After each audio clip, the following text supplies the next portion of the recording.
বর্তমানে দোকানের কাপড় দেখতেছি, আর কিছু দেখতেছি না। 16 ডিসেম্বর কি দিবস? 16 ডিসেম্বর বিজয় দিবস। ইংলিশে কি বলে বিজয় দিবস?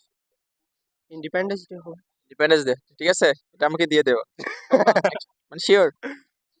Sure sure. 26শে মার্চ কি দিবস? সরি, 26শে মার্চ ইন্ডিপেন্ডেন্স ডে, স্বাধীনতা দিবস। কিন্তু 16 ডিসেম্বর এটা হচ্ছে মনে পড়ছে না। আচ্ছা, ঠিক আছে। 21শে ফেব্রুয়ারি কি দিবস? 21শে ফেব্রুয়ারি। 21শে ফেব্রুয়ারি হচ্ছে ভাষা আন্দোলন দিবস, যেটা মাতৃভাষা হয়েছিল 1952 সালের 21শে ফেব্রুয়ারি। লাখো শহীদের বিনিময়ে আমরা আমাদের মায়ের ভাষাটা পেয়েছিলাম।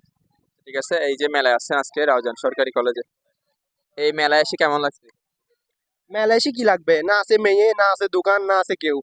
মেলায় কি জন্য আসছেন আপনি এখানে? অবশ্যই মেয়ে দেখার জন্য আসছি, কিন্তু মেলার বাজেট দাঁড়ান দেখাই। আর মেলার বাজেট হচ্ছে ফোকাস কত? 50, 60 টাকা।